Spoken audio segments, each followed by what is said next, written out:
A gente tem uma mania de achar que a gente tem que ensinar da forma como a gente aprendeu.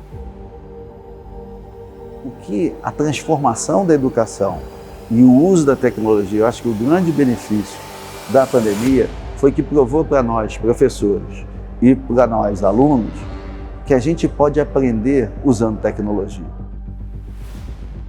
Como que a gente vai ensinar para as futuras gerações, sendo que elas querem uma comunicação infográfica, visual, dialógica, baseada em vídeo? Você tem que acompanhar passo a passo o estudante, né? Você tem inteligência artificial para isso, você tem tecnologia para personalizar o aprendizado, né? Mas muitas vezes nós não sabemos. Então, faça a transformação digital.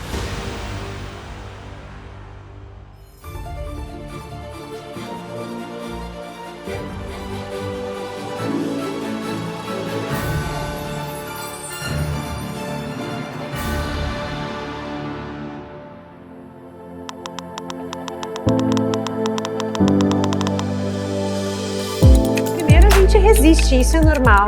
É normal resistir a algo novo. A segunda fase a gente se adapta ao uso da tecnologia. E a terceira a gente começa a criar. O próprio processo de ser resistente, de se adaptar e de criar é natural. Pertence, né, a todos nós, a nossa vivência. Hoje, todas as áreas de atuação, não importa se é medicina, direito, a própria engenharia, áudio e vídeo, produção de cinema, jornalismo, marketing, vendas, enfim, tudo passa pelo uso intensivo de tecnologia. Technology enables the communication that allows the teacher to engage in the dialogue with the student. Technology enables access to the learning resources. Technology enables the individualization and the exercise of appropriate learner autonomy. Essa geração, ela gosta de trabalhar conectado, de ter um envolvimento com tecnologia. Então, eu acho que pensar um projeto pedagógico diferenciado começa por aí o processo de motivar o seu aluno a estar na instituição. Things change, especially historically, that's always been the case. Ovid wrote this very famous book called Metamorphoses, which constantly describes change. And if we don't recognize that our institutions are changing, the way students learn are changing, in particular, how each generation of students brings new interests, they bring new ways that they're learning. So what's extremely difficult is in an old model, textbooks were the standard way. That's not necessarily the way students are all acquiring new information. There's very powerful digital tools, videos, a variety of other ways. So how does one merge these different techniques? De que forma utilizar a tecnologia? Que benefícios ela pode trazer para a nossa sala de aula, para o processo de ensino e aprendizagem, né? Usar ela da melhor forma possível nesse contexto. É claro que existe resistência, sempre existiu um pouco mais antes da pandemia, agora um pouco menos, mas essa resistência ela também é natural. Hoje tem tantas possibilidades de melhorar a aprendizagem do nosso aluno, de desenvolver competências junto com o processo de aprendizagem conceitual, né, os hard skills, de pensar num processo de saúde mental, de suporte e desenvolvimento da saúde mental dos nossos alunos, trabalhando junto, né, na sala de aula o processo de aprendizagem, que não faz mais sentido falar que não dá resultado mudar. Tem um processo de transição acontecendo na educação, principalmente na educação formal e nas grandes universidades, super relevante. Esse gap emocional de quem era esse professor, o que ele significava, o que ele precisava fazer, a forma como ele aprendia, quem é esse professor do futuro, essa ideia de, né, o cara mais sabe tudo daquele conteúdo, para um cara que é muito mais um conector aqui, um design de experiências incríveis e relevantes, tem um gap emocional enorme aqui para ser preenchido ou para ser perseguido. Os alunos que estão chegando no ensino superior, sem dúvida nenhuma, têm uma familiaridade com tecnologia muito maior do que os alunos que chegavam há 10, 15 anos atrás. Isso não tem a menor dúvida. Até porque são nativos digitais, viveram sempre com o uso de tecnologia. No entanto, quando a gente traz essa tecnologia para a educação, a adoção é muito menor do que para lazer, para redes sociais, para outras atividades. O que a gente tem que buscar no ensino superior é metodologias de ensino que utilizem tecnologia de tal forma que o aluno fique mais engajado. O que a gente tem que fazer enquanto professor, enquanto docente? Vamos criar metodologias que façam com que o próprio dispositivo, que essa tecnologia, seja nosso aliado. Tudo aquilo que você consegue hoje, que a tecnologia vem trazendo de melhoria do processo assíncrono, né, que vai desde de uma otimização das aulas gravadas a partir de softwares de indicação, software de leitura facial, que permite você identificar o quanto os alunos estão acompanhando ou não aquela aula, até os simuladores e os laboratórios virtuais e a realidade 3D, que vem expandindo profundamente a capacidade de apreensão do conteúdo dentro da realidade assíncrona. A realidade síncrona, que tem proporcionado uma forma muito grande de você poder interagir com diferentes pessoas em diferentes lugares do mundo, com diferentes experiências para trocar, né? E a aplicabilidade disso presencial, que não precisa estar... Você vai dizer, como eu vou fazer algo presencial no EAD? Eu vou ter que ter polo? Não. Você pode trabalhar projetos no EAD com orientações síncronas entre professor e aluno, o professor orientando o projeto, pares naquela mesma comunidade, aplicando aquilo num órgão, numa organização daquela comunidade, presencialmente, sem que o professor precise estar lá ou sem que a instituição tenha que ter uma unidade naquele local, entende? Então a possibilidade de aplicar metodologia de projetos e outras metodologias inovadoras no EAD é totalmente possível. Para a experiência ser boa, ela tem que estar muito relacionada ali ao que eu espero daquele curso. É claro que se eu tenho uma expectativa de ter um crescimento profissional, de aprender realmente aquilo que vai ser necessário para o meu futuro profissional, aquilo que eu recebo da instituição tem que estar muito alinhado com isso. Então, e não tem como falar disso sem a adoção de tecnologias específicas para isso, né? Então, assim, eu tenho um costume muito forte de evitar falar de tecnologia quando eu falo de experiência de aprendizagem, mas em determinado momento são as tecnologias que vão viabilizar essas experiências de aprendizagem. Então assim, o que eu prego muito é não pense na tecnologia primeiro, pense naquilo em qual é o problema que você quer resolver junto com o aluno, qual é o propósito que você quer alcançar. Usar a tecnologia para digitalizar ou para eventualmente replicar aquilo que se faz na realidade analógica, sem a tecnologia, não é propriamente inovação. Apenas estamos a utilizar um ambiente diferente para continuar a desenvolver e a perpetuar a mesma pedagogia. Agora, quando eu uso a tecnologia para fazer algo de diferente que não consigo fazer sem essa tecnologia digital, aí claramente eu estou a entrar naquilo que é um processo de transformação e aí claramente estamos a entrar num processo de inovação. O ensino presencial, ele tem uma oportunidade imensa aqui da gente conseguir complementar o processo de ensino-aprendizagem com tecnologias. Eu acredito que as instituições elas estejam em níveis diferentes de adoção de tecnologia, né? E algumas acham que simplesmente colocar um PDF numa plataforma é entregar uma boa experiência de aprendizagem para o estudante.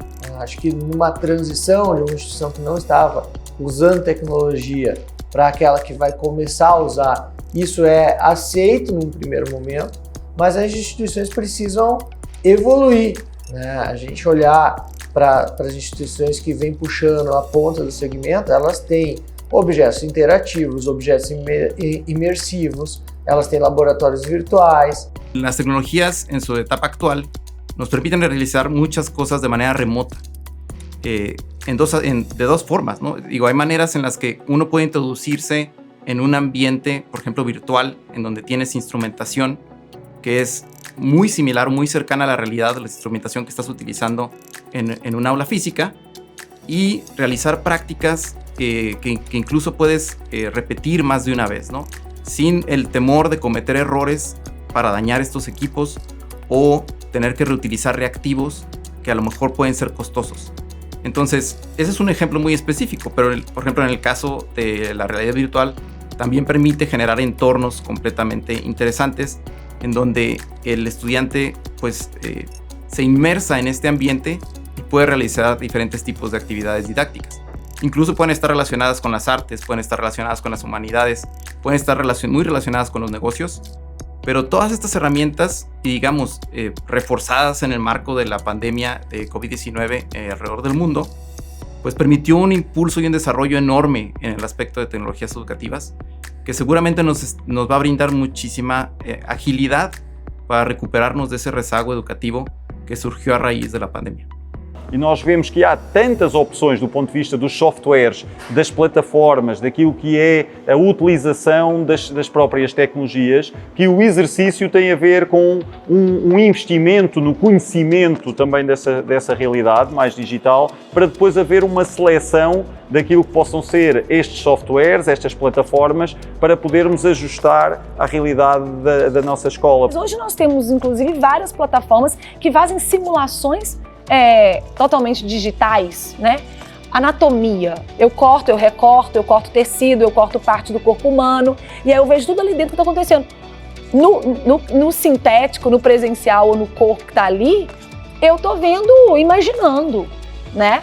Cara, isso é sensacional. Ah, não, agora eu preciso abrir, eu preciso costurar, né? Então, eu preciso ter um tecido de verdade que simule um corpo humano, para eu abrir, para eu dissecar, para eu costurar, para eu ver. Aí, ok, aí eu vou fazer técnicas cirúrgicas presenciais. Veja, a instituição já tem o desafio, que é um baita desafio, né, de se reinventar enquanto provedor de serviços educacionais, e também tem o desafio de entender o que está acontecendo no mundo, entender o que está acontecendo em todos os mercados, absorver essas mudanças, entender que mudanças são tendências de verdade, que mudanças são modas passageiras, e como é que isso é incorporado no meu currículo, como isso é incorporado no dia a dia, né, da minha oferta educacional. No entanto, o grande desafio, na verdade, para entender o mercado, você tem que entender, em primeiro lugar, o teu aluno. Assim, o que o aluno espera, o que o aluno espera encontrar, que problema na vida do aluno ele está tentando resolver. No ensino superior, a gente recebe alunos dos primeiros períodos provenientes de escolas públicas, outros provenientes de escolas privadas, tem realidades completamente diferentes. Aquele que acabou de sair do ensino médio, que estudou em boas escolas, tem alguns conteúdos como física, química, biologia, português e matemática, que estão frescos ali. É mais fácil para ele resgatar esses temas. Aquele que está 10 anos fora da escola, obviamente vai ter muito mais dificuldade em retomar esses conceitos.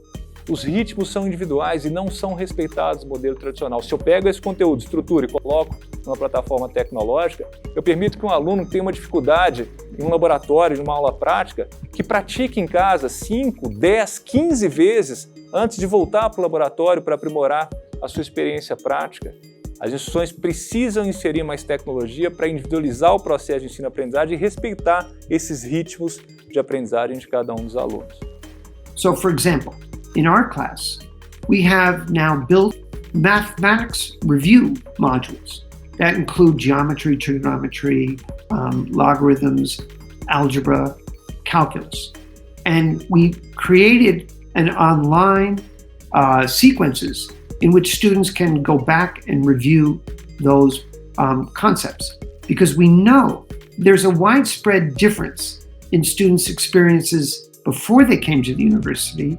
Você consegue, a partir de recursos tecnológicos, ter um currículo para cada um dos seus alunos. E sem que isso custe 2, 3 vezes mais para a instituição de ensino, entende?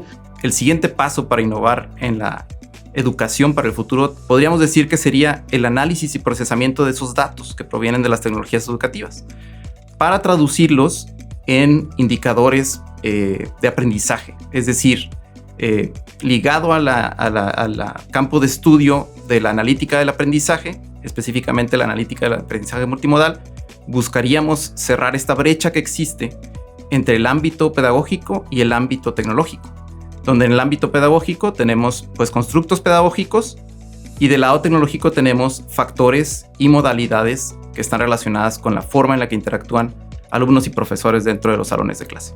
Quando o professor tem acesso a dados, a informações do que está acontecendo, relatórios, dashboard da sua turma, dos seus alunos, é possível que ele tenha um olhar mais específico sobre cada aluno. É possível que ele enxergue aquele aluno como um todo e a sua formação, as lacunas que ele está apresentando, onde ele precisa de mais ajuda e um olhar do professor. Eu vou dar um exemplo que até hoje me emociona. Eu estava trabalhando com dados de uma determinada turma de EAD, então a escala é muito alta, uma turma que tinha 7.000 alunos. Esses alunos entregaram a sua atividade, as 7.000 atividades para correção. Dentro desses 7.000 atividades, por meio dos dados, utilizando sistemas e softwares que me apresentaram essa fotografia da minha turma, eu pude perceber 5 alunos no meio de 7.000. 5 alunos que tinham dislexia, alunos estrangeiros tentando escrever na língua portuguesa, alunos completamente analfabetos funcionais, 5 alunos em 7.000. Se eu não tivesse apoio da tecnologia, eu nunca conseguiria ver esses alunos. Esses alunos provavelmente no próximo semestre teriam invadido a universidade.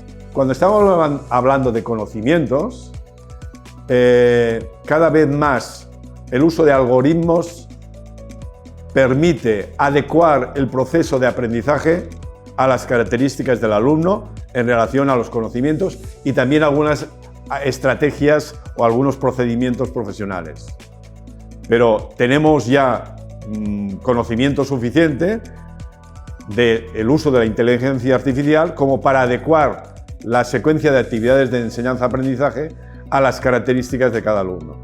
Y también denotar cuáles son habilidades en función del aprendizaje, de tal modo que puedas también promover aquellas habilidades o sacar más provecho de aquellas habilidades y de algún modo formarlo en las que tiene más déficits. Esto lo permite cuando nos situamos en el conocimiento. Por lo tanto, es extremadamente potente.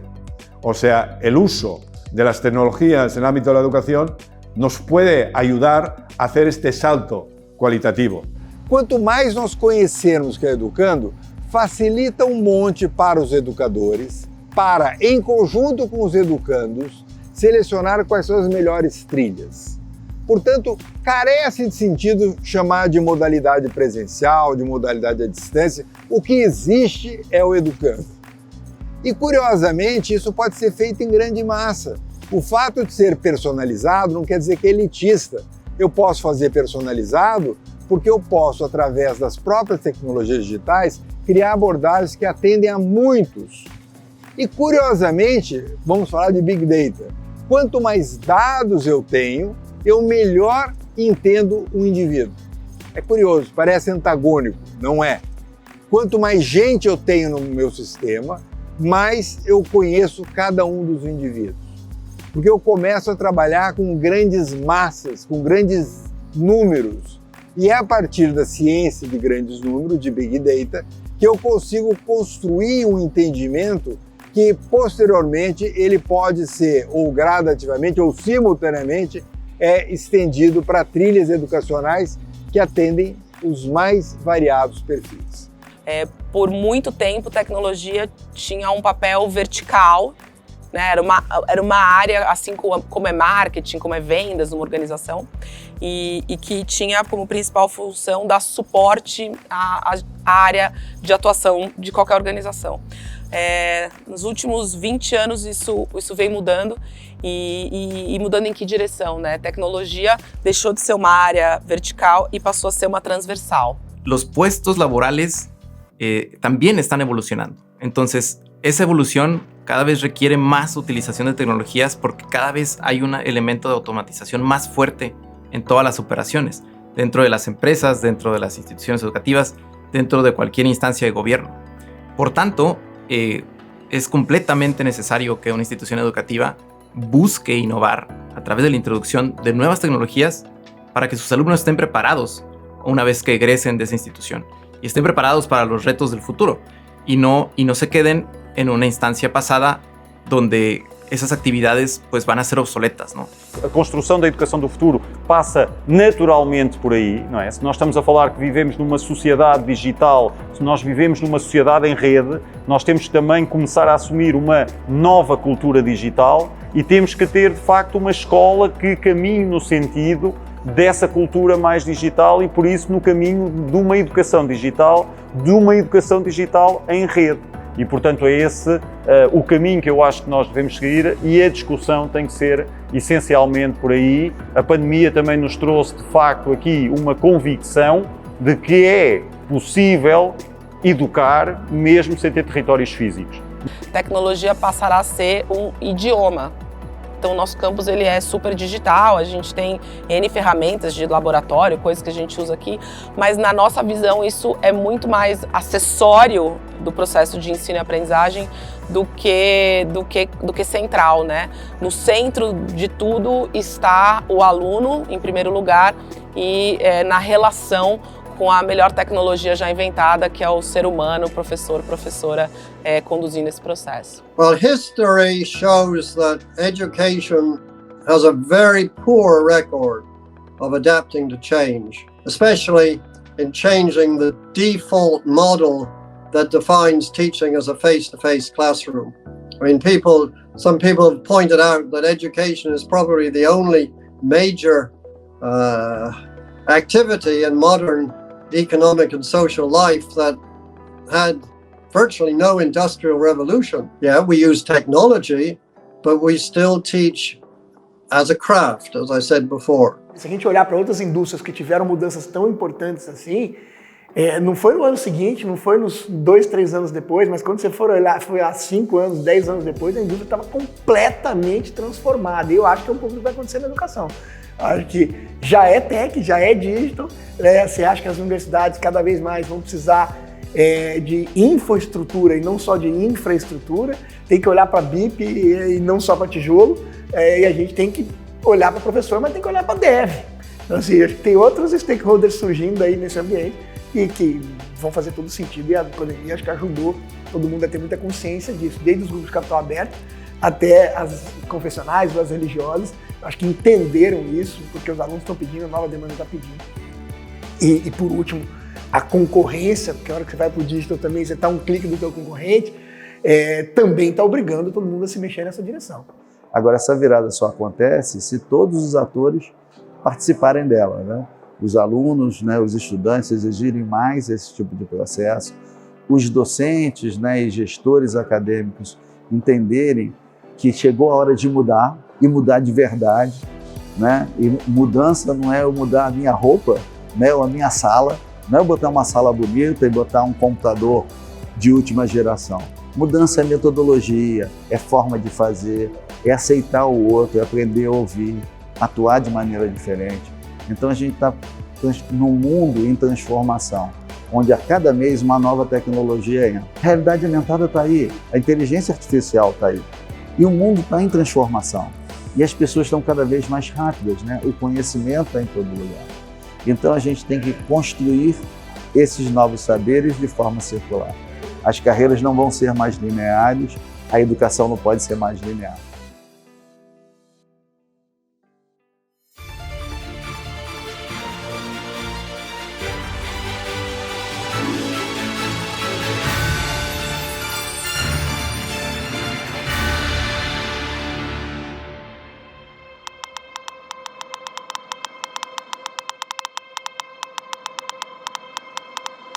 Como é que eu faço para sair do que eu estou vendo que aconteceu num passado e num passado muito imediato e eu construo essa ponte para chegar onde todos os meus estudos dizem que o mercado vai chegar. Os grandes dilemas da educação estão nessa construção dessa ponte para o futuro. É aquela velha história. Como que eu vou ter experiência se eu nunca trabalhei? Porque pedem experiência. Eu tenho a possibilidade de aprendizagem baseada em projeto, entregar essa experiência para o meu aluno desde o início. Resolver um problema real, com os conceitos aplicados para o mercado de trabalho, para dar uma solução real. Isso engaja o aluno, isso faz com que o aluno acredite no que ele está aprendendo, porque ele consegue visualizar a aplicação prática desses conceitos, a vivência do que ele está aprendendo no mundo real. De decirles a los alumnos que entran en la universidad, ahora ya sois ingenieros o arquitectos o médicos y ahora me lo vais a demostrar. ¿Cómo? Voy a poner proyectos, proponer casos, simulaciones, os voy a poner situaciones profesionales y donde veréis que el conocimiento científico, el conocimiento de las distintas disciplinas es imprescindible para intervenir y poder dar respuesta competencial. Pero el objeto de estudio no es la disciplina, sino el objeto de estudio es la intervención en la realidad.